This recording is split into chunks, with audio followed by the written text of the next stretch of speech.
जय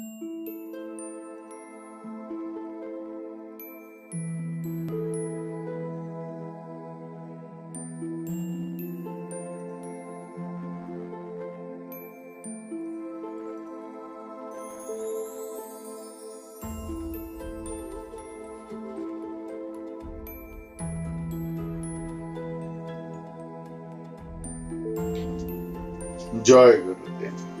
आज अगली कुछ 2-3 लाइन देख लेंगे। आज पहली लाइन ये है कि संकट ते हनुमान छुड़ावे, मन क्रम वचन ध्यान छुड़ावे। संकट से हनुमान जी आपको छुड़ा देते हैं। हनुमान जी सक्षम है ये करने को, लेकिन इसके गहराई में अर्थ हम देखें तो संकट विघ्न जो भी आपके जीवन में आते हैं वो आपके दिमाग से आते हैं। इसके लिए दिमाग का जिनके पास आधिपत्य है वो है गणेश जी। इसलिए गणेश जी का एक नाम है विघ्नेश्वर, मतलब विघ्न करने वाले, और विघ्नार्थ हरता अर्थात विघ्न को हटाने वाले। लेकिन हमारा मस्तिष्क, हमारा दिमाग वैसे ही चलता है जैसे हमारी सांस चलती है। इसके लिए हनुमान जी को, प्राणायाम को भी आपको मुसीबत से हटा सकता है, जैसे आपका मस्तिष्क आपकी मुसीबतें हटा सकता है। संकट ते हनुमान छुड़ावे। मस्तिष्क तभी आपके जीवन में उत्पात खड़े करेगा, तकलीफ खड़ी करेगा, जब आप ठीक से सांस नहीं ले रहे हैं, और मस्तिष्क तभी आपके जीवन से ये मुसीबतें फिर से हटा पाएगा जब आप ठीक से सांस ले रहे हैं। संकट ते हनुमान छुड़ावे, पर उसके पीछे तुलसीदास एक कंडीशन रखते हैं, एक जो है शर्त रखते हैं, मन क्रम वचन ध्यान जो लावे। उसी की मुसीबत, उसी का संकट हटाएंगे हनुमान जी। जो हनुमान जी का ध्यान करेगा, हनुमान जी की हनुमान चालीसा पढ़ेगा, जब करेगा, कैसे? मन क्रम और वचन पूरा फोकस रख के करेगा, उसी को लाभ करेंगे। और प्राणायाम में जो रुचि रखेगा, खाली प्राणायाम करने के लिए जाना है मुझे जल्दी जल्दी, ऐसे प्राणायाम में मैं देखता हूं काफी लोग ऐसे ऐसे करके हो गया प्राणायाम, फिर जप करने बैठ जाते हैं। अरे बहुत जप करने हैं गुरुजी, जल्दी प्राणायाम होना नहीं, वैसा नहीं। जो मन क्रम और वचन पूरे ध्यान से प्राणायाम में बैठेंगे, उनकी मुसीबतें हटेगी, आपकी सांस उसकी वो सब मुसीबतें हटाएंगे। जब भी करना है, प्राणायाम भी करना है या हनुमान चालीसा पढ़नी है, उसमें जल्दबाजी नहीं चलेगी। तो मन क्रम वचन ध्यान जो लाभ। दूसरा ये मैं कहना चाहूंगा कि तुलसीदास ने ये हनुमान चालीसा में और अपनी रामचरितमानस में जो चीजों का वर्णन किया है, वो वाल्मीकि रामायण से तो प्रभावित होकर किया ही है, लेकिन उससे ज्यादा वो प्रभावित थे महाभारत से। और महाभारत का जो एक हिस्सा है भगवत गीता से बहुत प्रेरित थे, और भगवत गीता के शब्द इसमें बिठाए हैं।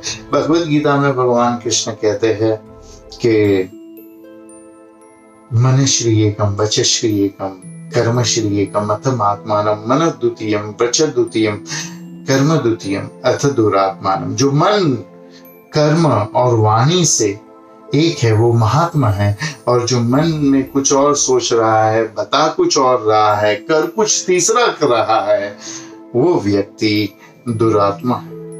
तो वहां से कुछ प्रेरित होकर उन्होंने लिया है। और ये बार बार आपको हनुमान चालीसा में, अगर आपने भगवत गीता पढ़ी है तो बार बार आपको हनुमान चालीसा में ये बातें दिखेगी। जो भगवत गीता का जो श्लोक है उसी को उठा के यहाँ के चौपाई बनाए हैं।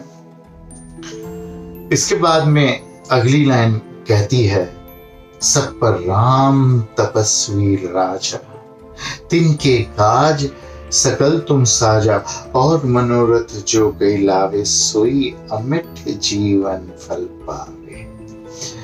तपस्वी राजा ये ऐसा चमत्कारी शब्द है कि राम तपस्वियों के राजा है। राम के जैसा ना तपस्वी कोई था, और मुझे नहीं लगता है कि भविष्य में भी कोई हो सकता है। कल राज तिलक होने वाला है। और आज कहते हैं कंतान धारण करो, जंगल जाओ। और राम खुशी खुशी कंतान धारण करते हैं, जंगल चले जाते हैं। सब पर राम तपस्वी राजा, तिनके काज सकल तुम साजा। ऐसा तपस्वी ना इतिहास में हुआ, ना कभी होगा। सब पर राम तपस्वी राजा, तिनके काज सकल तुम साजा। एक ये अर्थ होता है। दूसरा तपस्वी राजा का अर्थ ये होता है कि जो राजा भी है और तपस्वी भी है। एक तपस्वियों के राजा, उनके जैसा ना कोई तपस्वी हुआ ना होगा, तपस्वियों के वो राजा थे। और दूसरा कि राजा भी है, भोग विलास अगर कुछ है तो उसको अच्छे से भोग रहे हैं, राज्य है तो राज कर रहे हैं, और नहीं है तो पीछे मुड़ के नहीं देखते। एक बार छोड़ के गए थे, दूसरी बार भी जाना पड़ा तो पीछे मुड़कर नहीं देखा, ऐसे ही चले गए। अंत में राम लक्ष्मण भरत शत्रुघ्न ने जल समाधि ली और ये भी नहीं सोचा कि बच्चे छोटे हैं, अभी इतने बड़े नहीं हुए हैं कि राज्य संभाल सकते हैं।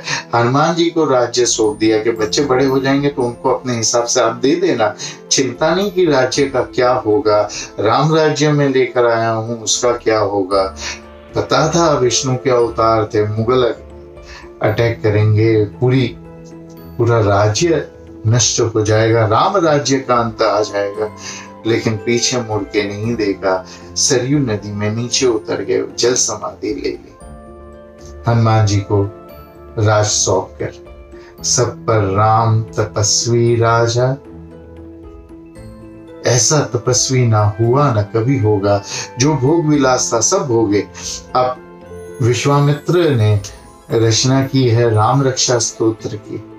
आप अगर उस राम रक्षा स्तोत्र को पढ़े तो उन राम रक्षा स्तोत्र का जो ध्यान शुरू होता है उसमें विश्वामित्र कहते हैं कि राम की आंखें जो है वो, उसमें कोई प्रकार की वासना नहीं है, निर्वासना की आंखें है।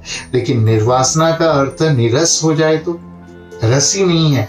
कितने लोग ब्रह्मचर्य का पालन करते हैं लेकिन मजबूरी में करते हैं, कोई बीमारी हो उनको इसके लिए करते हैं, या कोई मिला नहीं इसके लिए करते हैं। तो बीमारी की वजह से कुछ कर नहीं पाते हैं, इसके लिए ब्रह्मचारी, ये इसको ब्रह्मचर्य थोड़ी कहते हैं। तो राम की आंखें जो है उसमें कोई प्रकार की वासना नहीं है। लेकिन फिर अगली ये लाइन में लिखा है कि अपनी वाम जंघा पे उन्होंने अपनी बीवी सीता को बिठाया है और पूरी रस से, पूरी चेतना से, पूरे लक्ष्य से वो अपनी पत्नी की ओर देख रहे हैं। जंघा पे, वाम जंघा पे, राज्य में सिंहासन पे उन्होंने अपनी बीवी को सबके सामने बिठाया है और पूरे रस से उसको देख रहे हैं। मतलब ये बहुत गहरी बात है। अगर इसको समझ जाओ और राम का चरित्र पढ़ के, राम कथा रामायण पढ़ के अगर आपके जीवन में आप ऐसी नीरसता ले आओ ना, तो जीवन से दुख विदा हो जाएगा, ये मेरा वादा है। अब इस लाइन की बात करते हैं। सब पर राम तपस्वी राजा, तिनके काज सकल तुम साजा।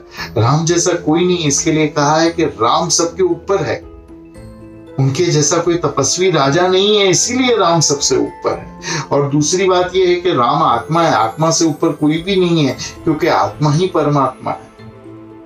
और दूसरी बात यह है कि राम ने जिस प्रकार से जीवन जिया है ना, हकीकत में राम से ऊपर कोई भी नहीं है।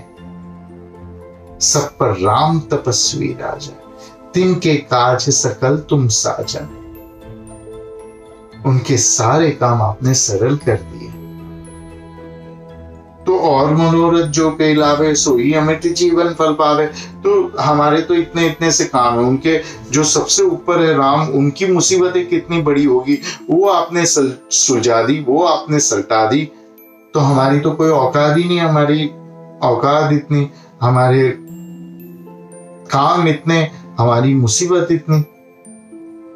जब राम के सारे कार्य सच गए हनुमान जी की मदद से, तो और मनोरथ जो कोई लावे, और भी अगर कोई आ गया चलो मेरा ये काम कर दो कर दो कर दो, हनुमान जी कर देंगे, चल तू भी खुश रहे भाग। और मनोरथ जो कोई लावे सोई अमिट जीवन फल पावे, ऐसा जीवन फल पाएगा जो कभी मिटेगा नहीं, है ना। इस पे थोड़ा सा मनन करेंगे। आज 3 लाइन हमने की, अब आगे का कल देखेंगे। हरि ओम तत्सत।